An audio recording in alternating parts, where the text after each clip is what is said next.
নাগরিক সংবাদে স্বাগত। আপনাদের সাথে আছি আমি পূজাশ্রী ভদ্র। শুনছিলেন সংবাদ শিরোনাম, এবার জানিয়ে দেব বিস্তারিত। গণহত্যার জন্য শেখ হাসিনাকে কখনো মাফ করা হবে না, সে মানব জাতির কলঙ্ক, তার বিচার করা হবে বলে মন্তব্য করেছেন বিএনপি মহাসচিব। রাজধানীতে এক বৃক্ষরোপণ কর্মসূচিতে তিনি এমন কথা বলেন। গণঅভ্যুত্থানের মাসব্যাপী কর্মসূচির অংশ হিসেবে জাতীয়তাবাদী কৃষক দল ও বিএনপি পরিবারের পক্ষ থেকে জিয়া উদ্যানে আয়োজন করা হয় বৃক্ষরোপণের। এতে প্রধান অতিথি হিসেবে অংশ নেন বিএনপি মহাসচিব। সম্মানিত সভাপতি, গণঅভ্যুত্থানের সময় সাভারে আগুন দিয়ে কয়েকজনকে পুড়িয়ে মেরে ফেলার কথা তুলে ধরে বিএনপির এ নেতা বলেন, এটা অমানবিক। শেখ হাসিনাকে এজন্য কোনোদিন ক্ষমা করা যাবে না।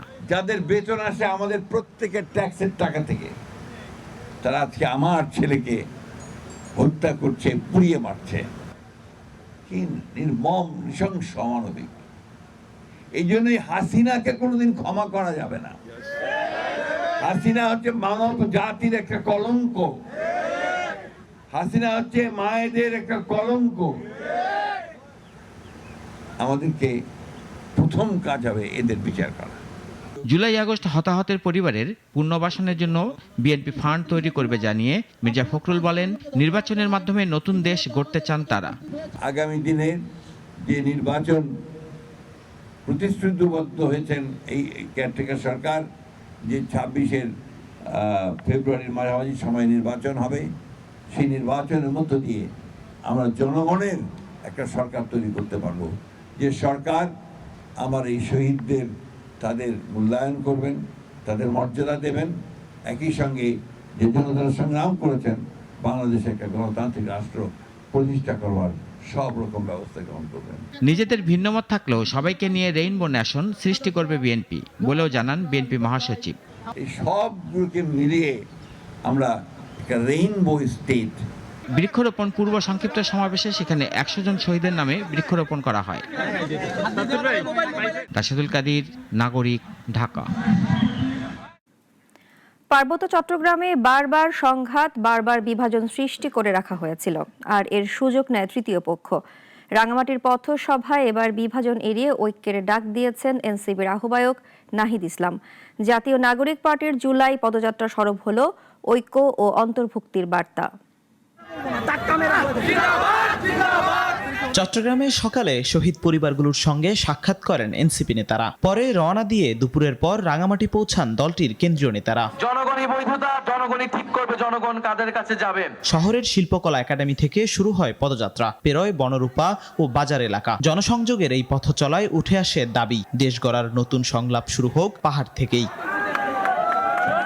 এনসিপি বলছে, পার্বত্য চট্টগ্রামের রাজনৈতিক সংকট আসলে সমাধানও আসবে সংলাপ আর ন্যায্য অধিকার নিশ্চিত করার মধ্য দিয়ে। পদযাত্রায় বিভাজন আর বঞ্চনার বিরুদ্ধে নিজেদের সরব অবস্থান জানান দেয় দলটি। আমরা সেই অশান্তি এবং বিভেদকে দূর করতে হবে এবং বাংলাদেশের সার্বভৌমত্ব, আঞ্চলিক অখণ্ডতা এবং জাতীয় নিরাপত্তার জন্য আমরা সবাই ঐক্যবদ্ধভাবে লড়াই করব। বাংলাদেশকে যে কোনো আধিপত্যবাদী শক্তির হাত থেকে রক্ষা করতে হলে বাংলাদেশের সকল সম্প্রদায়কে একত্রে ঐক্যবদ্ধভাবে এই লড়াইটা চালিয়ে যেতে হবে। সভাপতিত্ব করেন এনসিপি রাঙামাটির নেতা বিপিন জ্যোতি চাকমা। বক্তব্যে আহ্বান জানানো হয় পাহাড়ি ও বাঙালি উভয় জনগোষ্ঠীর সমান অধিকার নিশ্চিত করার।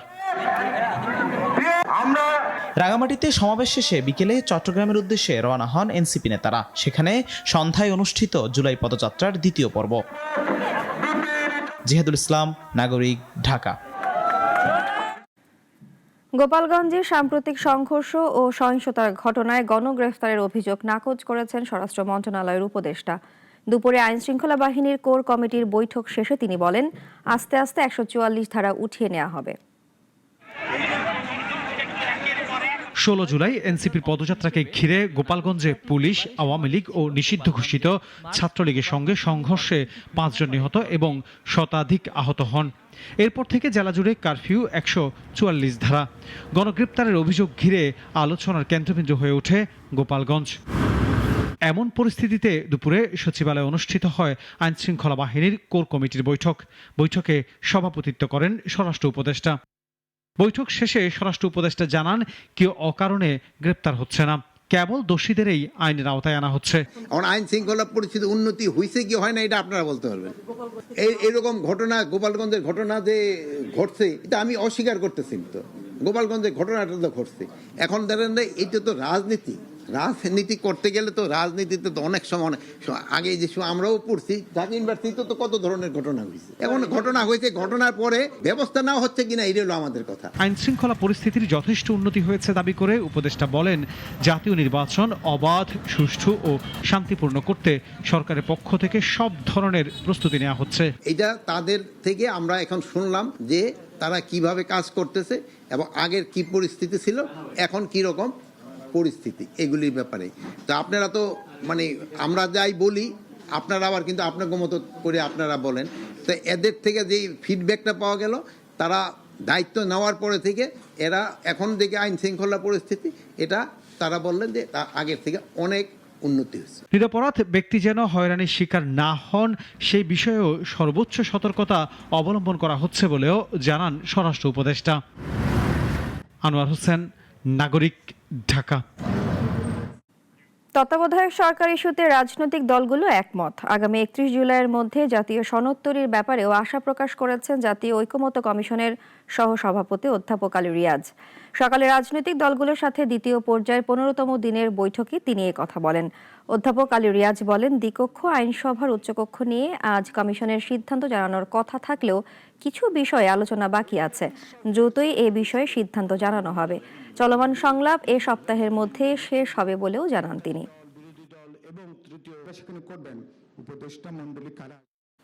জুলাই আগস্ট গণহত্যা মামলায় সাবেক মন্ত্রী আনিসুল হক, উপদেষ্টা সালমান এফ রহমান সহ 17 জনের তদন্ত শেষ পর্যায়ে। আলাদা মামলায় তাদের বিরুদ্ধে চার্জশিট দেওয়া হবে। 15 অক্টোবরের মধ্যে তদন্ত প্রতিবেদন দাখিলের নির্দেশ দিয়েছে ট্রাইব্যুনাল। এছাড়া সাবেক আইজিপি চৌধুরী আব্দুল্লাহ আল মামুন সহ পুলিশের শীর্ষ কর্তাদের বিরুদ্ধে তদন্ত 5 অক্টোবরের মধ্যে শেষ করার নির্দেশও এসেছে। অলিউর রনের রিপোর্টে বিস্তারিত। ট্রাইব্যুনালের হাজতখানা যেন আওয়ামী লীগ নেতাদের এক মিলন মেলা।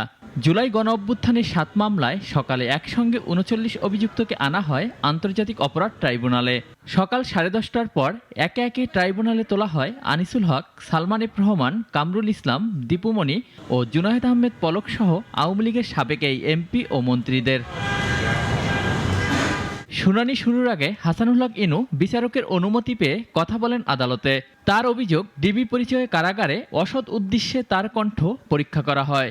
এ সময় প্রসিকিউশনের সঙ্গে বাকবিতণ্ডায় জড়ান তিনি। পরে চিফ প্রসিকিউটর দেখান ট্রাইব্যুনালের আদেশে ইনুর কণ্ঠ পরীক্ষা করা হয়েছে। এরকম কোনো নির্দেশনা ওনার কাছে প্রদর্শিত না হওয়ায় ওনার শঙ্কা যে এটা অসৎ উদ্দেশ্যে হতে পারে ভয়েস রেকর্ডিং, এবং সেজন্য মাননীয় ট্রাইব্যুনাল আমাদেরকে নির্দেশনা দিয়েছে আপনারা লিখিতভাবে মাননীয় ট্রাইব্যুনালে নিবেদন করেন। পরে এ মামলায় 16 মন্ত্রী সহ 45 জনের বিরুদ্ধে তদন্ত রিপোর্ট 15 অক্টোবর দাখিলের নির্দেশ দেন ট্রাইব্যুনাল। তদন্তের অগ্রগতি প্রতিবেদন ট্রাইব্যুনালে জমা দিয়েছেন তদন্তকারী কর্মকর্তা এবং সাথে সাথে আরও 3 মাসের সময় প্রার্থনা করেছেন। ট্রাইব্যুনাল সময় মঞ্জুর করেছেন। এদিন জুলাই গণহত্যার আরেক মামলায় হাজির করা হয় সাবেক সেনা কর্মকর্তা জিয়াউল আহসান সহ সাবেক 8 পুলিশ কর্মকর্তাকে। তবে রাজসাক্ষী হওয়ায় সাবেক আইজিপি চৌধুরী আব্দুল্লাহ মামুনকে হাজির করা হয়নি ট্রাইব্যুনালে। এই মিস কেসে উনার আর প্রয়োজন নাই, কারণ এই মিস কেস থেকে মূল মামলা শুরু হয়ে গেছে ওনার। আর সাথে সাথে এটাও বলা যায় যে উনি যেহেতু অ্যাপ্রুভার হয়েছেন। এদিন কক্সবাজারে বহুল আলোচিত একরামুল হত্যা মামলায় গ্রেপ্তার দেখানো হয়েছে সাবেক স্থানীয় এমপি বদিকে। তাকে তদন্ত সংস্থায় জিজ্ঞাসাবাদের অনুমতিও প্রদান করে ট্রাইব্যুনাল। অলিউল রনি, নাগরিক, ঢাকা। আজ থেকে ঠিক 1 বছর আগে 20 জুলাই ঢাকার রাজপথে ছিল মৃত্যু আর স্তব্ধতার এক বিভীষিকাময় দিন। কোটা সংস্কার আন্দোলনে রক্তাক্ত হয়েছিল ঢাকার রাজপথ। ক্ষমতাচ্যুত শেখ হাসিনার সরকারের আইনশৃঙ্খলা বাহিনী, ছাত্রলীগ, যুবলীগের সশস্ত্র তাণ্ডবের সেই স্মৃতি আজও ভুলতে পারেনি জাতি। 20 জুলাই 2024 সকাল থেকেই কারফিউ, চতুর্দিকে টহল দিচ্ছে সেনাবাহিনী। মোড়ে মোড়ে আর্মড পুলিশের অস্ত্র তাক করা, অথচ শহর তখন রক্তে রাঙা, দগ্ধ দেশের রাজধানী ঢাকা। সারা দেশে ইন্টারনেট বিচ্ছিন্ন, বন্ধ হয়ে যায় কল মেসেজ, এমনকি অ্যাম্বুলেন্স সার্ভিসও। পরিবার জানতো না ছেলেটা বেঁচে আছে কিনা। সংবাদ মাধ্যমও থেমে যায়। অনেক অনলাইন নিউজ পোর্টালও কোনো আপডেট দিতে পারেনি। তবে আন্তর্জাতিক গণমাধ্যমগুলো সরব। বিবিসি শিরোনাম করে Bangladesh imposes curfew as protest continue. Al Jazeera লেখে Bangladesh imposes curfew as death toll from student protest mounts. আর ডয়চে ভেলে শিরোনাম করে Dhaka protesters defy curfew after worst unrest in decades. আগের রাতেই শহর যেন রূপ নেয় অঘোষিত যুদ্ধক্ষেত্রে।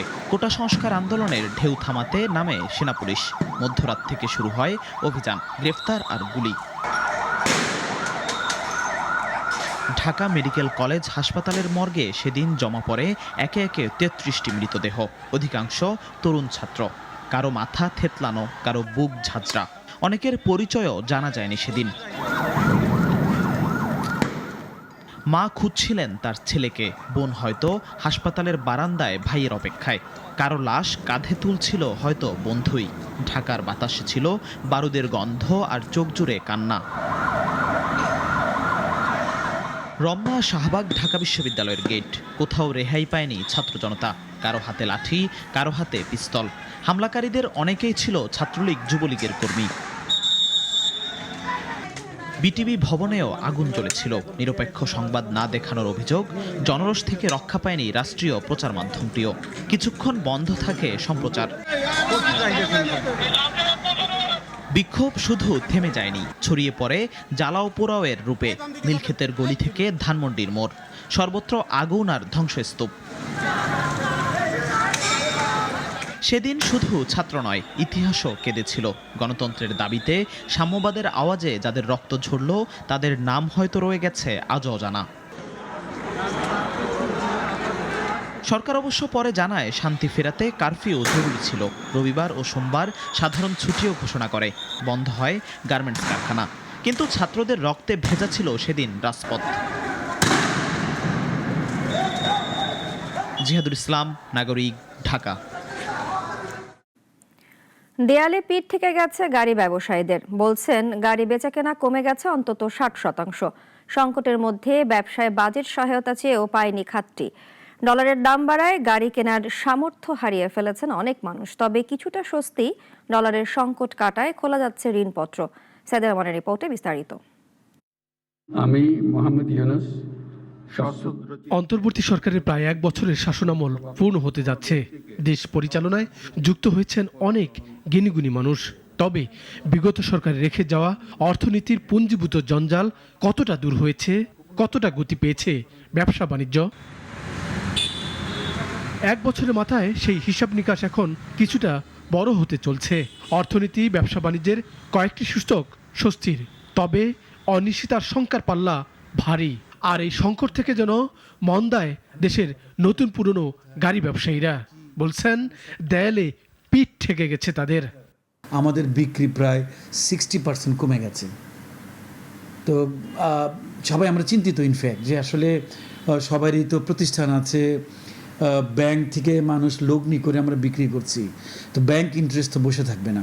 আপনি দেখেন ব্যাংক ইন্টারেস্ট এখন 15% ইন্টারেস্ট দিতে হচ্ছে। প্রতিষ্ঠানের ভাড়া কিংবা যাদের স্টাফ আছে, staff salary, so overhead cost কত যদি আমি কাউন্ট করি, খুব কষ্ট সার্ভাইভ করে। Now it is very very difficult. অবশ্য একটি জায়গায় স্বস্তি এসেছে গাড়ি আমদানিকারকদের। নেই ডলার সংকট, তাই ঋণপত্র খোলা যাচ্ছে। কিন্তু ডলারের দাম 85 টাকা থেকে 120 টাকায় উঠেছে। আর তাতে গাড়ি কেনার সামর্থ্য হারিয়েছেন অনেক মানুষ। বাজেটে কিছু নীতি সহায়তা পাবেন প্রত্যাশা করেও এখাতের ব্যবসায়ীরা হতাশ হয়েছেন। আমরা যারা ব্যবসা করছি, আমরা স্টিল ঠিক যেটা বলে না টানেলের ও পারে, আমি কিন্তু কোনো আলো দেখছি না। আরও 2-3 বছর আমাদের মনে হয় এইটার মধ্যেই যেতে হবে। আশা করি যদি নির্বাচিত সরকার আসে এবং আসার পরেও এই যে ক্ষত হয়েছে, ক্ষত সারতে কিন্তু আরও 2-1 বছর সময় লেগে যাবে। হাইব্রিড আর ইলেকট্রিক গাড়িকে উৎসাহিত করছে সরকার, কিন্তু এতেও নেই খুব বেশি নীতি সহায়তা। যদিও গাড়ি কিনতে ঋণ সীমা বাড়িয়ে নীতিমালা দিয়েছে বাংলাদেশ ব্যাংক, কিন্তু সামষ্টিক ব্যবসা বাণিজ্য অর্থনীতিতে মন্দা থাকলে গাড়ি কেনার ঝুঁকিটা নেবেন কতজন? সাইদ আরমান, নাগরিক, ঢাকা। সাবেক প্রধানমন্ত্রী শেখ হাসিনা সরকারের ঘনিষ্ঠদের সম্পদের বিষয়ে দেশে যখন তদন্ত চলছে, এর মধ্যেই যুক্তরাজ্যে অবাধে সম্পদ বিক্রি বন্ধক রেখে চলেছেন তারা। ব্রিটিশ গণমাধ্যম দ্য গার্ডিয়ান বলছে, যুক্তরাজ্যের জমি নিবন্ধন প্রতিষ্ঠানের তথ্য মতে এখন পর্যন্ত এ বিষয়ে 20টি আবেদন জমা পড়েছে। বিশেষজ্ঞরা বলছেন, পাচার করা সম্পদ জব্দে বাড়াতে হবে কূটনীতিক চাপ। রাজনৈতিক পট পরিবর্তনে সাবেক প্রধানমন্ত্রী শেখ হাসিনা সহ দেশ ত্যাগ করেন অনেকে। একাধিক মামলা হয় আওয়ামী লীগের নেতাদের নামে, সেই সাথে শেখ হাসিনার ঘনিষ্ঠদের সম্পদ অনুসন্ধানের নামে দুদক। দুদকের অনুসন্ধানে বেরিয়ে আসে এসব নেতা এবং তাদের পরিবারের নামে থাকা একাধিক সম্পদের তথ্য। কিন্তু অনুসন্ধান চলাকালীন যুক্তরাজ্যে অবস্থান করা নেতারা তাদের নামে থাকা সম্পদ বিক্রি ও বন্ধক রাখার জন্য আবেদন করেন দেশটির জমি বন্ধক প্রতিষ্ঠানে। এমনটি উঠে এসেছে প্রভাবশালী ব্রিটিশ গণমাধ্যম দ্য গার্ডিয়ানে। গণমাধ্যমটি বলছে, সম্পদ বিক্রি কিংবা বন্ধক রাখতে ইতিমধ্যে 20টি আবেদন জমা পড়েছে। তবে বিশেষজ্ঞরা বলছেন, এসব সম্পদ জব্দ করতে কূটনীতিক চাপ প্রয়োগের কথা। আমাদের সম্পত্তি, আমাদের সম্পদ এরকম হাতের বাইরে চলে যাচ্ছে, অনেকই যাচ্ছে। সেখানে যদি তবে স্ট্রং আপত্তি আমাদের যদি করি, আমাদের করা উচিত হবে। এটা করা উচিত হবে, স্ট্রং আপত্তি যে এটা করা উচিত হবে না। বা এছাড়া আমার মনে হয় আর কোনো পথ নাই এটা ডিল করে, ডিপ্লোম্যাটিক চ্যানেল ছাড়া। বিশেষজ্ঞরা আরও বলেন, পাচার হওয়া অর্থ ফেরাতে দুদেশের সম্পর্ক খারাপ হওয়ার কোনো সুযোগ নেই। এটাই নিয়ে এসে বড় ধাক্কাও তো গেছে ব্রিটেনের সঙ্গে রিসেন্ট টাইম।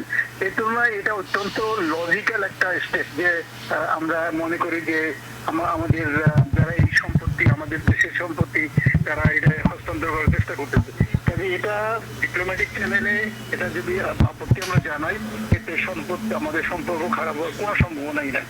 এর আগে সিঙ্গাপুরে $1 বিলিয়ন পাচারের অভিযোগে এস আলম ও তার পরিবারের সদস্যদের 200 কোটি টাকার সম্পদ ক্রোক ও 87 ব্যাংক হিসাব অবরুদ্ধের নির্দেশ দেন আদালত। অলিউল রনি, নাগরিক, ঢাকা। সৌদি আরবের ঘুমন্ত রাজপুত্র হিসেবে পরিচিত প্রিন্স আল ওয়ালিদ বিন খালিদ বিন তালাল বিন আব্দুল আজিজ আল সৌদ প্রায় 20 বছর কোমায় থাকার পর মারা গেছেন। শনিবার রিয়াদের king Abdul Aziz medical city হাসপাতালের নিবিড় পরিচর্যা কেন্দ্রে তার মৃত্যু হয় বলে খবর গণমাধ্যমের। এদিন সৌদি আরবের রাজকীয় দরবার প্রিন্স আল ওয়ালিদের মৃত্যুর কথা ঘোষণা করে।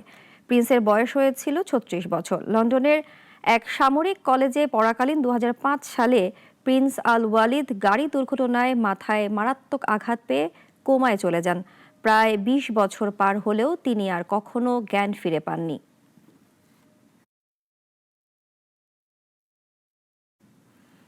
এখন এ পর্যন্তই। নাগরিকের খবর ও অন্যান্য সব আয়োজন দেখতে চোখ রাখুন আমাদের ওয়েবসাইট, ইউটিউব ও ফেসবুকে। ধন্যবাদ সবাইকে।